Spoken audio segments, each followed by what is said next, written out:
I live in a 2-floor house with my sister. It's what they call a mother-daughter house. 2 kitchens, 2 separate living spaces. She lives downstairs. I live upstairs. My sister isn't home very often. Most nights she stays with her boyfriend who lives about 20 miles away. I'm 30 years old. I shouldn't be afraid of being alone, but sometimes I am, especially at night. That night, I was sitting alone in my living room watching a horror movie. My entire floor is an open layout, the kitchen, dining room, and living room all connected into one large space. The couch sits right in the center, which means while I watched the TV, my back was facing the darkness behind me. The only light in the room came from the screen. I kept glancing over my shoulder. After the movie ended, I brushed my teeth, turned off every light, and went to bed. I slept for about 2 hours. Then I woke up. It was around 1 a.m. At first, I didn't know why I was awake. And then I heard a voice downstairs. It sounded exactly like my sister. She wasn't outside. She was inside the house. I couldn't understand what she was saying at first. I was still half asleep. I assumed she must have come home unexpectedly, or maybe she was arguing with her boyfriend. I stepped into the dark hallway and turned on the lights. As I reached the stairs, I heard her again. This time, she was saying my name. I walked downstairs, calling back, "What is it?" I couldn't find the light switch in the foyer. Everything felt wrong, slow, unreal. I turned on the kitchen light. The bulbs flickered, slowly brightening the room. No one was there. Not my sister, not her boyfriend. Her bedroom was empty. I yelled her name once. Nothing answered. Then something fell inside her bedroom. I had just checked it. It was empty. I ran upstairs like a frightened child and locked myself in my room. I called her phone again and again. No answer. Eventually, exhaustion pulled me back to sleep. The next morning, I woke up to a text from my sister asking why I called her at 1 a.m. She wasn't home that night. She never was. When I checked her bedroom again, nothing had fallen. There was nothing on the floor. I tell myself I hallucinated it, because the alternative is far more terrifying.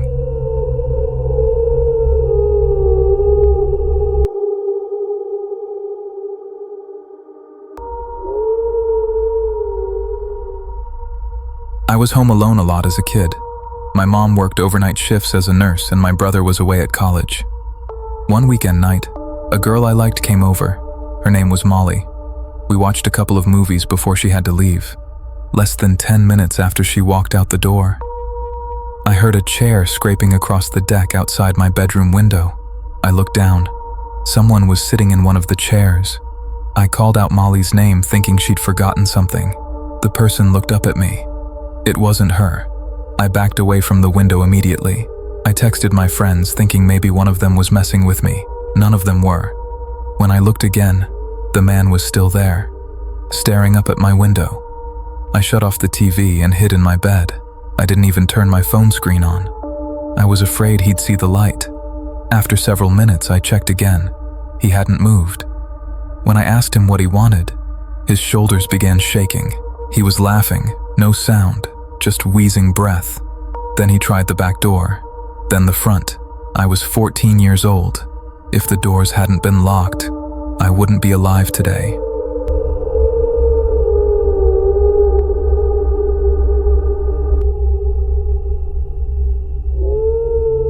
This is the story of the night I almost died. I was 10 years old. My older brother was 14.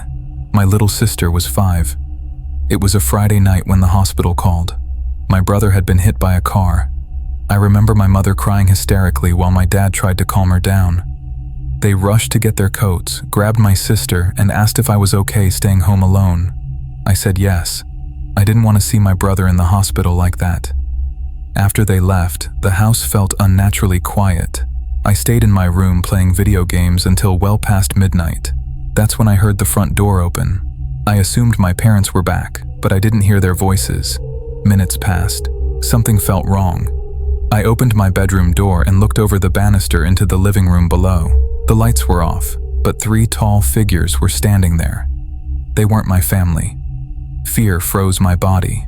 I quietly shut my door and crawled into my closet, hiding behind boxes and clothes. Moments later, my bedroom door opened. Footsteps crossed the floor. Someone touched my bed. Then silence. The footsteps moved closer. The closet door opened. I held my breath as hard as I could. Whoever stood there remained silent for nearly 20 seconds. Then the door closed. They left the room. An hour later, my parents returned. The front door was wide open. Valuables were gone. I still don't know if that man saw me hiding, or if I survived purely by luck.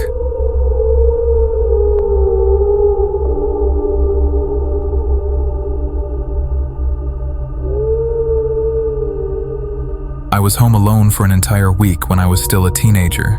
That almost never happened. My parents didn't go out much, but one of my mom's wealthy friends paid for them to go on a trip. I was an only child, so the house was completely mine. We lived in Newark, Ohio, in a place called Licking County. Yeah, that was actually the name.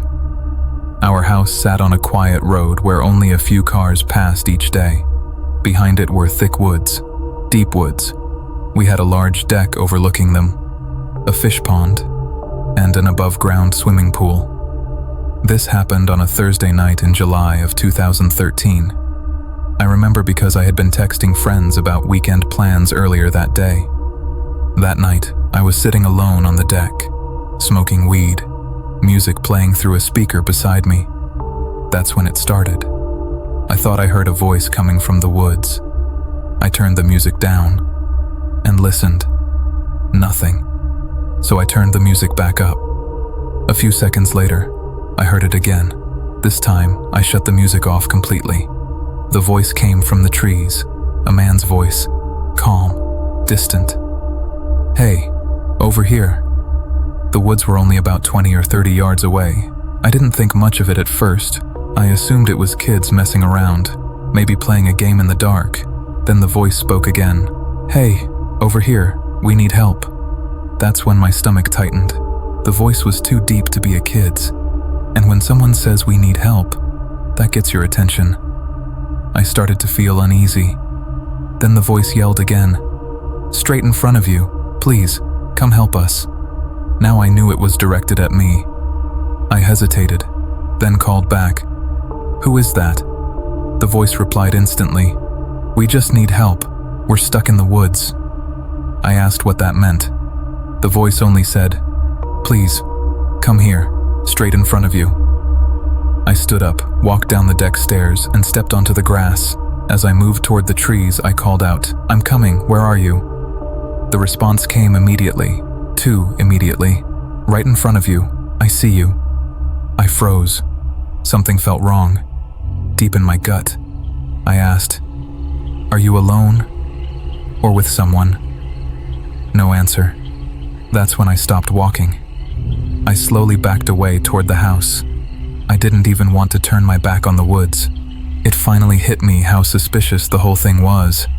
If they could see me, how were they stuck? When I reached the deck, the voice went silent. Completely. If it was real, they would have yelled again, at least asked where I was going. But they didn't. I went inside and locked every door. I sat on the couch for a while, still high, and trying to calm myself down. Then I heard the voice again, closer, much closer. It wasn't coming from the woods anymore. It was in my backyard. I heard splashing water, from the pool or the pond. I rushed to the window. At first I saw nothing. Then the voice laughed and said, "I see you." I spotted him, at least one man, crouched behind the pool. I could only see his head, dark hair, medium length. I slammed the blinds shut. I hoped he'd lose interest, that he'd leave if I didn't react. But then, violent pounding exploded against the window. The glass shook. On the other side he screamed, "Help! Help me!" While laughing, I screamed back that the police were coming. Over and over, trying to sound crazier than him. His laughter slowly faded, until there was nothing. I sat on the couch, shaking, barely breathing. Eventually, the night went quiet. He never came back. But ever since that night, I've been extremely careful about who I open my door to.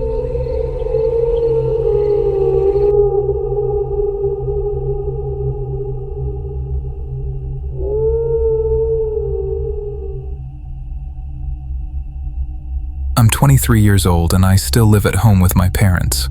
One afternoon, both of them were gone. I was outside in the front yard, shooting hoops by myself. At some point, I looked up at one of our upstairs windows, and that's when I saw her, a woman standing inside my house, watching me. She wasn't my mom, she wasn't my sister, she was a complete stranger. The moment she noticed me staring at her, she stepped away from the window. I ran inside immediately. I checked the upstairs, every bedroom, the bathroom, every closet, nothing. Then I checked the downstairs, the living room, the kitchen, the dining room, even the spare bedroom, still nothing. Finally, I went down into the basement. It was small. A couple couches, a bar, 2 closets, not many places for someone to hide. When I opened the last closet door, my heart was pounding. This was the final unchecked spot in the entire house. I ripped the door open fast, like tearing off a bandage. I lunged inside, just in case she was hiding there. But all I hit were coats and empty hangers. I was completely confused. I knew what I had seen. This wasn't something you imagine. I went back upstairs and screamed as loud as I could, telling whoever was in my house to get the hell out. I screamed so loud that my next-door neighbor came over. I told him everything. About the woman, about the window. He helped me search again. We found nothing. The only explanation was that she had slipped out the back door, the same door I'd left unlocked earlier. After he left, I locked every door in the house. I called my parents and told them the whole story. Nothing appeared stolen. That night, I checked the house one more time before going to bed. Sleep didn't come easily. My mind wouldn't stop racing. Seeing a stranger inside your home is not something you forget. Hours later, as I was finally drifting off, I heard movement beside me. I had a fan running, so the room wasn't silent. At first, I tried to ignore it. Then the sounds became human. I turned to my other side, and there she was, crawling out from underneath my bed. She slowly stood up, towering over me. I screamed louder than I ever had before. I jumped out of bed and tackled her to the floor. My hand was around her throat as I demanded to know who she was. That's when my doorbell rang. My neighbor again. I dragged the woman toward the front door as she clawed and fought me. I still have 2 scars on my right arm from her nails. My neighbor helped restrain her while I called the police. She screamed the entire time, cursing, threatening us. She looked completely deranged. When the police arrived, one officer recognized her immediately. They had dealt with her many times before. Her name was Karen. Watching her get placed into the back of the police car was strangely satisfying. That night, my mind still raced. I was terrified, but beneath the fear, there was an unsettling feeling I couldn't explain. Relief.